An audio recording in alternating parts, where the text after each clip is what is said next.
Testing. I'm not really good with this, but anyway, here we go. So, well, Visal, thanks for today. Visal. Visal, thank you. Quick, I think first question is, what made you do what you want to do today? What am I doing today? What made me do? What decided you to do this? You mean the music thing and everything, the films and stuff like that? Pretty much, yeah. For me, I think I'm an artist before everything else. Yeah. I always been into arts. I always been into illustration, drawing, graffiti, music, and films came after. But I'm a fan of film, so I think I'm an artist, and that's why I do what I do now. And I think I believe that arts, and I think it's because of sort of hip hop. I think I was born when. I mean, I was raised on hip hop, and hip hop is that subculture that changed a lot of things in this world. You know, hip hop changed a lot of the way this world is working and the way people think, because I think hip hop able a lot of young people to express themselves, and mostly the people from more poor neighborhoods and poor part of the world and stuff like that. So I think arts in general have the power to change things. Yes. We have the power to educate, to inspire, and to change things as well. Yeah. So that's why I do what I do, and I don't believe in the power of politics. I think politics is all bullshit. Yeah, I saw a couple of your posts. I think I was raised. My parents are into politics, and that's why it made me hate politics, because they put politics and whatever they were doing for this country, which is not bad. I'm saying. I mean, I think it came from a good initiative. There was a good reason why they did it, but at the same time, they kind of sacrificed their family over politics, over whatever they wanted to do for this country, and that made me hate politics. And I don't believe that politics, even now, I mean, for the past 10, 15 years, you start seeing that politics is just being used by the wrong people for the wrong agendas, and there's nothing happening, there's nothing changing with politics. It's always the same bullshit back and forth, and there's nothing changing. While I think music and films and arts can trigger positive change, and also I believe in actions on the ground. I believe in people can help others by doing things and not by just talking and politicking and saying, talking for hours and hours and meeting and shit like that. I think we don't have to wait for politicians to help to get what we want and to do whatever we want for our people, our country, and stuff like that. I think if every one of us do something good for the next guy, the next family, or for this country, I think things could be much better. Fantastic. That's good. So what's your view on your current situation with your idea here with Clap Your Hands? Where's from here? I think. Clap Your Hands is 10 years old this year, and I've been making music since 2001. Mostly Khmer hip hop, and trying to bring something new to the table here in Cambodia. It was hard because nobody really paid attention to the music at the beginning. There was something, I think people overseas heard it. We have a big fan base overseas. People started to know us and stuff, but my concern was, I did it mostly for the local people, not to be known overseas. I'm not looking for fame. I never looked for fame and stuff like that. I just wanted to do my arts and stuff, But what I wanted mostly is that to be heard here and to be understood, and to have people and the kids starting to listen to my music. And it only started last year, I think, or 2 years ago, where you have more, I think.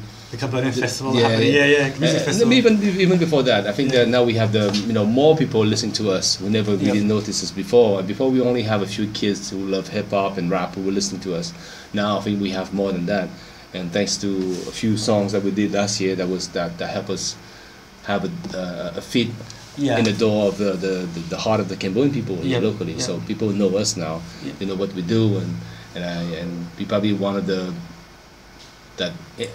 independent small label that's making a little bit of noise here in Cambodia, if you compare it to the big ones who. Exactly. So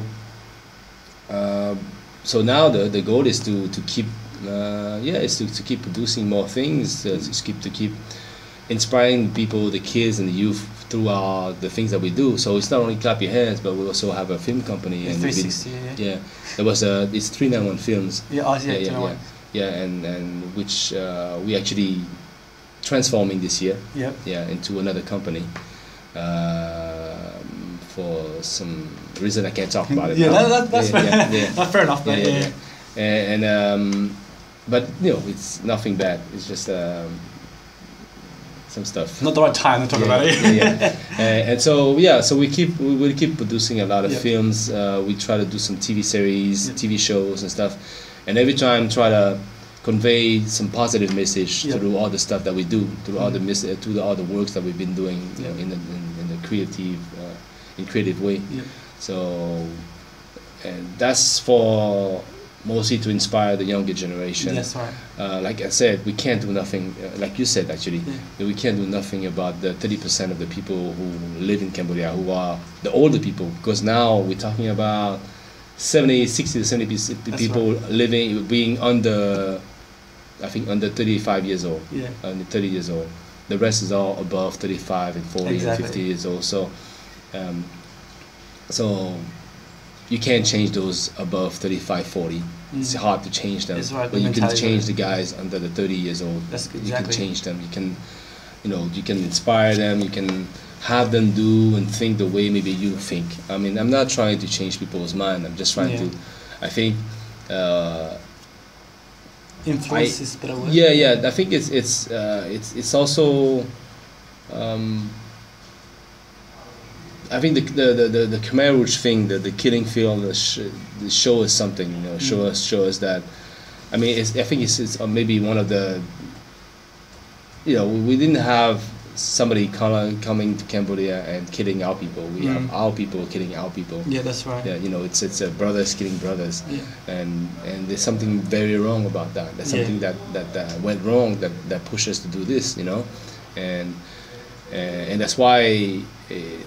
I really it's important for me and through what I do is to convey that message that I think it's time to put the difference on the side. It's time to to not to think not to think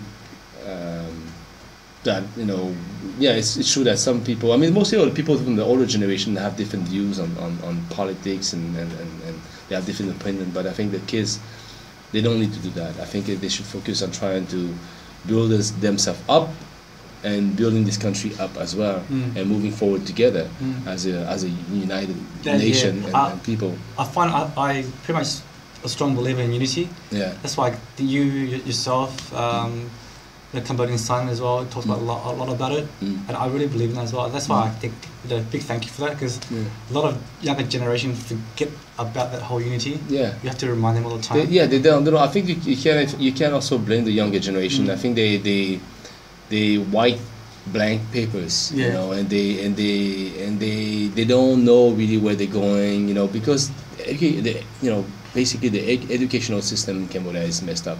It's very bad. I mean. It's improving, I guess. I think it's time to do a lot of reforms, like in other areas as well. But it's been bad, you know. And the parents, of course, never really taught their kids about the Khmer Rouge, and never talked about it. And I think at the contrary, I think the local kids were protected against that, and they were given this easy life. I think because a lot of them never know about struggle. Never knew. Even let's say even the poorest kids here, you can't tell them that they have a hard life, because when you're a kid and you're born, you accept whatever whatever's happening to you. You're poor or rich, you accept it. You know, and you live with it. So the kids here, they just I don't think that they know really about struggle. So they've never been through the Khmer Rouge. They never been through so much struggle. But after the poorest kids, in the poorer area of the country, of course they know about it, but usually I think this generation doesn't know so much about hardship and doesn't know so much in general, and that's why it's important that I think the government should do something about education, improve it, find a way to make sure that everybody gets education and learns things, knows things, And at the same time, it's not only that. I think it's also the job of those who knows better to teach those who don't know. I think for me I do a lot of the focus of our work here is it's a lot on training and educating and giving experience to the people, you know. That's right. We turn the people that doesn't know much into people who know a lot. Yeah. You know? So training is part of our everyday work here. Yeah. And we do that a lot. Fantastic. So I think it's about educating the kids and inspiring the kids and trying to, you know, and it's easier now because you have internet, you know. Yeah. Because before internet, I think it was hard to get an education or to know things because you had to go to school. Yeah. But now I think if you know a little bit of English and you want to learn something, you just go to YouTube or Google and you can learn anything. I totally agree. You can learn anything, you know. So basically, it's try to. That's why I'm always on social media, and trying to, you know, convey all this message, pass out this message to all the kids, to my local audience mostly, and try to, you know, give them ideas about, you know, what they could do and what they can do, stuff like that. So so the kids, and that's 70% of the population, you know, under 30 or 35. Yep. They are the one where people should focus on. That's right. Because they are the future, and they need directions, they need role models, they need information, they need ideas, because they want to know where they should go, you know. Like I said, they are blank papers and they need to know, hey, what should I do, what should I learn, where should I go. They don't know that, they're not supposed to know that, nobody taught them that, you know. So they had the basic education from their parents, which is good, but then again, that's it, you know. And in Cambodia, we don't have no role model, like, you know, for me, Cambodia was reborn in '93, so that's 23 years ago only. For me, before that, you don't count it. I don't count it because it was under the Vietnamese occupation, so it's different. It's a different system. So '93 is when this country opened itself to the world. So that's where we could, you know, people started to have the freedom to do whatever they want to do, businesses and all this stuff. So so we pretty much live in a very young country, and the kids are still, you know, wondering really what they want to do in their life. You know, they don't have any directions, no guidance, and no guidance, nothing. So that's why I also promote people to come back a lot to Cambodia. Yeah, that's where noticed that as well. That's the because people who lived overseas had the chance to be exposed. They have the chance to have a foreign education. They have the chance to see a lot of things that the local kids don't see, haven't seen.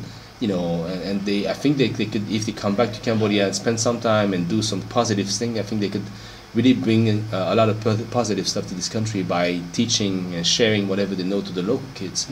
You know, and that's why, I mean, you know, sometimes I don't understand. I mean, I understand why people complain about this country, complain about the local people, complain about the people in the government, complain about all this stuff, but if you look at the history, man, you know, none of the people in the government was really educated. A lot of them were given this job to do, and they did it the best they can with whatever they knew, you know, and knowing that most of them came out from the Khmer Rouge, survived it, went through the Vietnamese occupation, were given this Vietnamese education, you know, all the stuff. So, you know, complain about it, but that's the way it is, you know. But it's just. Okay, it's good to complain, but sometimes I think it's good to do other things. And if you understand that it's because of that, you should try to, you know. So now I'm pretty happy. There's a lot of Cambodian overseas, like all the folks who come back to Cambodia and work for the government, because, you know, and because they bring something to the table. They bring reforms, they bring new ideas, they bring new stuff, new ways and stuff like that. They inspired other people in the governments to do the same thing and stuff like that. It's a hard job, I guess, because there's a lot of people who are backward thinking. You know, it's hard to change them and stuff like that, but at least it's better than nothing. It's better than nothing. You know, so people should come back. People should come back. People should come back and do things here. People should come back and help their own family or help their cousins or whatever. Give them jobs, create jobs, or do collaborations. And if you're an artist, like people, I mean, that's why I really praise those people who come back. The people like fashion designer Remy Hu, artists like Laura Mam, all coming back to do things here, and which is good. It's really good. You know, there's one thing I just want to ask you as well. I keep forgetting to ask you on Facebook. What is the most beautiful music in Cambodia? For me, it's wedding music. I can't get enough of it. Wedding music? Yeah. Yeah. I doesn't matter if I listen to it 55,000 times. Yeah. I still find it beautiful. Yeah, I agree. Will you ever do an English version of that? I don't know. But like, it's a good idea. You, man. It's a good idea. I think it's a good idea, and it's a good question because you get I always actually had an idea. Why don't we just stop taking stuff from English and turn it into Khmer? Why we can take some English Khmer and turn it into English song? Yeah. You know, bass inspired some English song, bass is inspired from Khmer songs. Yeah. You know? So it's possible, it's feasible. I think it just needs to take some time because to translate it, but also to have the local people just giving it credit and accepting it. You know, because it doesn't matter. You do it for the foreign market and for foreign listeners, they will accept it. They will say anything. But I think for me, it's always about getting the credit by the local people first, being accepted, you know, by the local people, and then after that you can do whatever. Yeah. So it's gonna take some time, but I think waiting is it's not so much related to death and to other I think harder. It's more happy. Yeah, it's more happy and it's about love and stuff. So it's possible that we can do that. I always want. The reason why I want to know that is that when I listen to it. Okay, I understand Khmer, but not to the full extent. There's some words in there that you wonder, what does it really mean? And I always wonder, what does it really mean? And if a foreigner was to be at a Cambodian wedding, they themselves want to know what she's singing about. Or even in French, or even in Spanish, whatever it is. Let me know because I just think that when you turn it into English, it's gonna sound less better. I don't because know. of the words, because stuff. So you have to find the right way where you kind of keep the meaning, but you make it more poetic and easy to listen in English. Because if you do a direct translation of what he's saying, then it doesn't sound that good. That's right. I totally agree with you. Yeah, it doesn't sound that good. So, yeah. So, well, do you consider yourself as an entrepreneur? I would say, yeah, maybe. I think, you know, they have this word that's been going around. It's entrepreneur or some shit like that. Entrepreneur? Yeah. I never heard of it before. It's in people have been using it because there's a lot of artists who's been creating companies and they've been doing startup and stuff like that, but mostly focusing on arts. So designs, you know, design-based companies and stuff like that, or painting or art, craft, handcraft. And stuff like that. So they call themselves entrepreneur. For me, is what I usually say to people is like, I'm not a businessman. I'm not a businessman, but I think I'm a producer. So I produce and I make. So I call myself a producer because I produce a lot of things. I produce shows, I produce films, I produce music, I produce all kind of stuff. You know, anything, events and stuff like that. I call myself a producer. And what we do is called creative production. So we produce creative contents and pretty creative stuff. Fantastic. Yeah, that's what I call myself. Nah, that's good, man. It's good. Yeah. I found out that I can ask you as well. Is I just had a question in my head before. I just forgot to ask. What was it again? I actually forgot that question. I had it all written before. Don't worry about it. Yeah. Still got 80 minutes. Okay. Oh, here we go. When you first decided to come here, what was going through your mind? What did your parents say to you? No, I think my parents came back. Like I said, my parents always wanted to come back to Cambodia. You know, as soon as they landed in France in '76, I think then they. The house here. Yeah, they never really wanted to stay in France. You know, I think they had to restart their life all over again. You know, they had to start from the bottom, and they weren't really happy. And even my father is a soldier, so he always wanted to come back and fight and do join the resistance and all that stuff. So, and after living even 18, 17 years, we never became French citizen. Well, yeah, we stayed refugees, and my parents never applied for French citizenship, which is for a lot for that's a little bit bad, like, whoa, we should have gotten the French citizenship, So they came back here earlier. They came back here in the early 90s, I think 91. They were back here, so I had them here. So before I decided to come back here, I had them here already. And they were calling me and say, hey, you should come back to Cambodia, this and that. But I didn't know nothing about Cambodia. So I came back really because I didn't have no real choice. Yep. I think my life in France didn't offer me what I wanted. I wanted to be an artist. I wanted to make music. I wanted to do all the stuff that's really art, but I couldn't do it. So in France, before I came to Cambodia, I was working as a security guard. I was doing all kind of small jobs. Job. Yeah. All kind of small jobs that I wasn't really happy about. So one day I just said, okay, fuck it. You know, I'm just gonna go to Cambodia and take it as a travel, as a trip, you know, as a trip to a country and discover things and see, go and explore and discover and see what happened. And that's what I did. Yeah. But then when I arrived here, and mostly Singapore, because I never knew, I didn't know nothing about Asia. So, and I thought Asia was backward and stuff like that. So when my first experience with Asia was Singapore. Yep. And Singapore was, like, blew me away. Like, wow, this is Asia? You know, I didn't know it was all these tall buildings and it was so clean, and, you know, people had mobile phone. A lot of people had mobile phone back then. That was in '93. And I was amazed. And then when I came to Cambodia,